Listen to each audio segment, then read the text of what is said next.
pretende fazer, faça logo.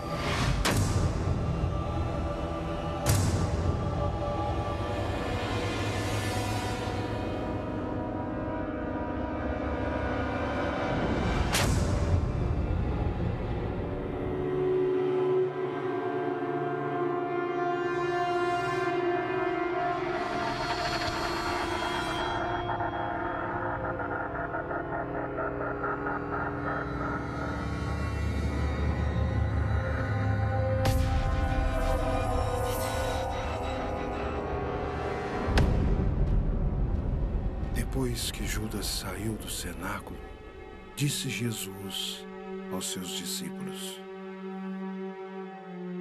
Agora, o Filho do Homem foi glorificado. E Deus foi glorificado nele. Deus o glorificará em si mesmo e o glorificará logo.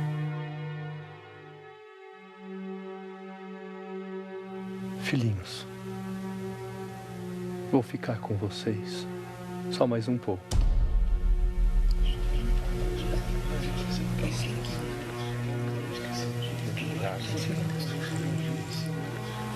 Dou a vocês, eu dou a vocês um novo mandamento. Amem-se uns aos outros. Assim como eu amei vocês, vocês devem se amar uns aos outros. Se vocês tiverem amor um para com os outros, todos saberão que vocês são os meus discípulos.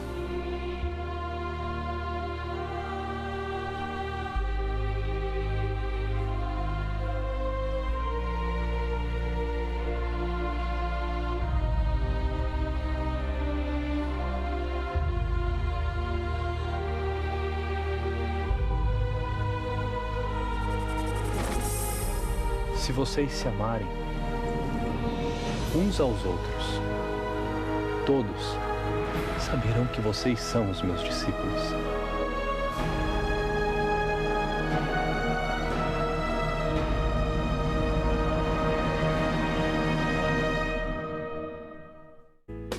Está no ar uma madrugada de bênção. Peço permissão para entrar na sua casa, entrar na sua vida, para poder estar com você nesse momento, falando de Deus, falando das coisas de Deus, também partilhando da vida, partilhando das alegrias, das fadigas também, as tristezas nossas de cada dia, as lutas diversas que empreendemos para poder viver intensamente a nossa fé. E assim também meditar acerca dos temas que nos cercam na fé, somente hoje com essa pergunta: você é piedoso? E cercado por esse questionamento, também movidos aí pela interpretação que acabamos de acompanhar em Jesus, ensinando aos discípulos o caminho da verdade, da vida, da liberdade e principalmente o caminho da justiça, mostrando o princípio maior, aquilo que cerca e nos faz viver intensamente o reino de Deus, o amor. O amor é a condição máxima para poder assim compreender esse mistério insondável dentro de cada um de nós. O amor também é a condição necessária para que o ser humano, este que existe, que pensa, que se move, vive aqui, acolá, que tem essa capacidade de pensar, de refletir, que tem a capacidade de decidir, é o amor que lhe permite olhar para a vida, olhar para as direções e não pensar de uma forma negativa, de uma forma ruim, mas enxergar o bem em tudo que existe.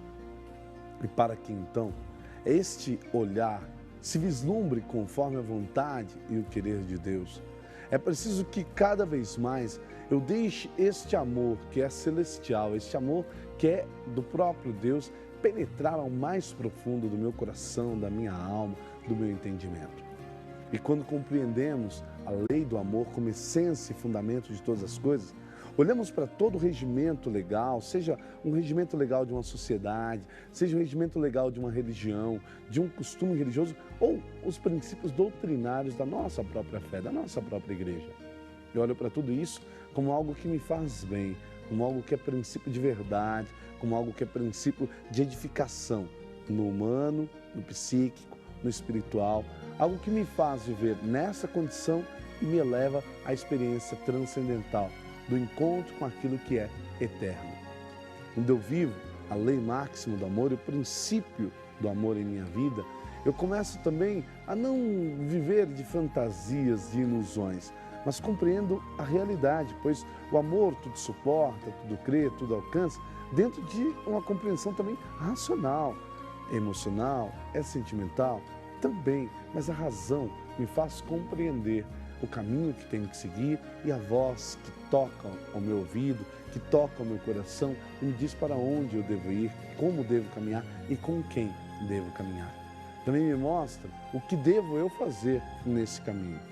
É belo quando a gente pode assim compreender então o amor como essência e fundamento de todos nós. Penso muitas vezes em minhas reflexões e talvez a minha oração pessoal e aqui externo como a minha conversa com Deus, meu momento com Deus. A sociedade, o mundo, a igreja, as nossas comunidades, as nossas relações de amigos, ela seria muito melhor se o amor fosse mesmo a grande força motivadora. O amor é desapegado, é desprendido. O amor não detém para si, não aprisiona. O amor faz com que tudo seja livre. E essa liberdade é o bem. O amor, ele compreende até a condição do livre-arbítrio, essa decisão entre o bem e o mal. Porque eu não amo o pecado, eu amo ao pecador. Eu não amo o erro da pessoa, eu amo a pessoa que cometeu o erro. E a partir daí, eu não julgo pelo que fez ou deixou de fazer. Eu não julgo pelo que vejo, eu não julgo pela imagem, eu não julgo pela aparência. Eu não julgo em situação alguma, porque eu sondo aquilo que está no interior de cada um. E esse sondar o interior é a ação mais perscrutável de cada um de nós, de poder mergulhar no profundo existencial, gente. Isso é meio louco, mas é um mergulho necessário. Um mergulho que me faz não te ver como você é, mas te ver talvez como você mesmo não se enxerga. Tantas vezes a gente se julga, rodeia de acusações, de ponderações.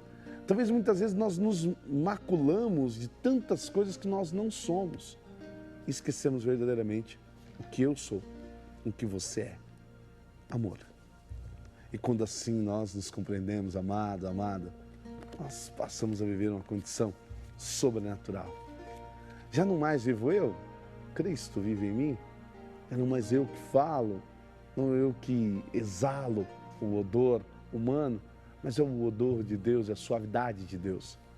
Eu lembro quando o Papa João Paulo II, saudoso, João Paulo II, esteve no Brasil, no Rio de Janeiro, e eu, na terra ali do Flamengo, eu sei que eu desenfreadamente corri ao lugar da sacristia.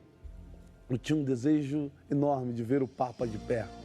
Como sempre, um padre uma vez me perguntou, por que você vai ver o Papa de perto? Eu falei, eu quero ver.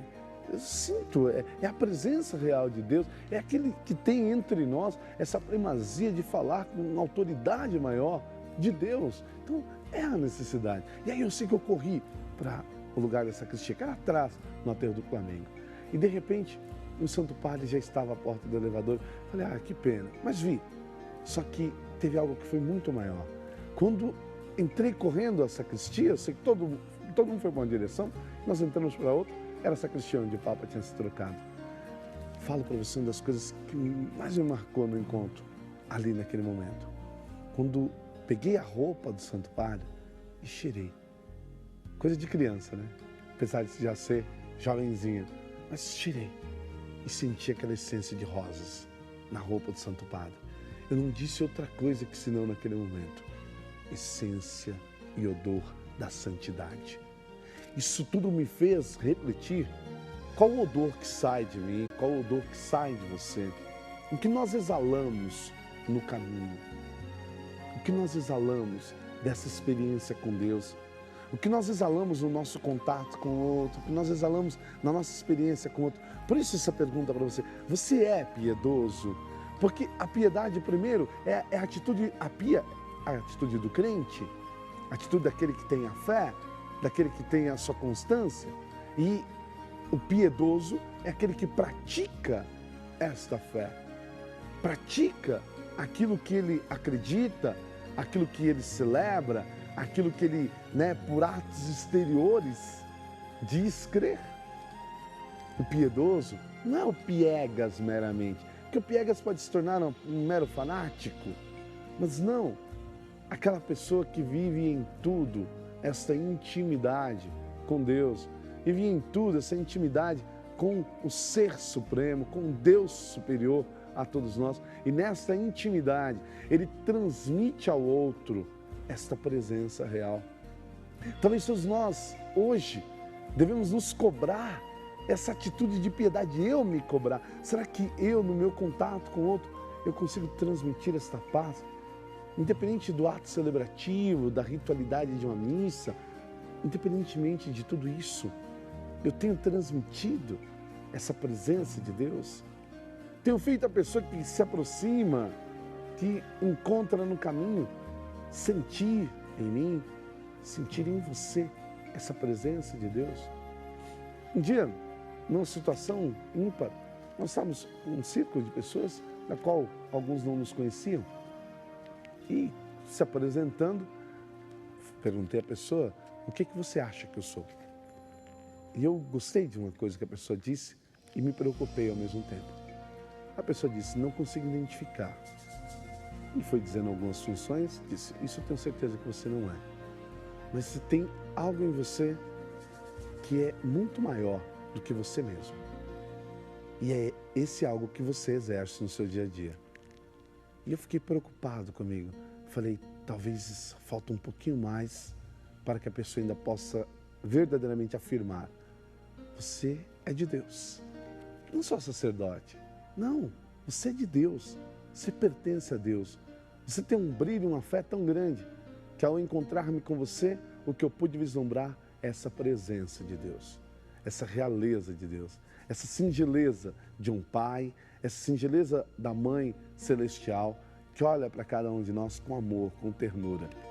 Assim é a piedade de Deus em cada um de nós.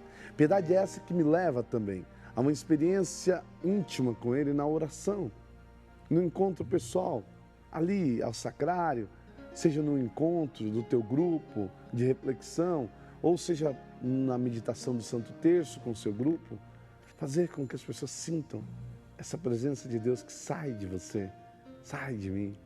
E ao sair essa força de cada um de nós, essa força encontra-se com o outro e conquista. Essa força precisa conquistar. Essa força precisa mover no outro um desejo tão grande de pertencer a esse Deus. As pessoas perguntam umas às outras, por que tal lugar é vazio? Porque o outro é cheio. Porque o lugar cheio, não que necessariamente a quantidade reflita a qualidade, mas é que aquelas pessoas que estão naquele lugar cheio, elas estão sedentas de Deus, elas estão sedentas do sagrado, elas estão sedentas de uma experiência mais profunda e não superficial. E eu tenho que me cobrar, você também, fazer com que as pessoas saiam da superficialidade, entrem no mistério profundo com a palavra e da palavra sintam um desejo árduo de estar na Eucaristia, de encontrar-se na Eucaristia e encontrando-se nos sacramentos da fé, entendam o que é a salvação, o que é a vida eterna, o que é este Deus amoroso para conosco. E aqui então, que saia do nosso meio traição, que saia do nosso meio espíritos do adultério, de divisão, de discórdia, de separação, de intriga, de divisão,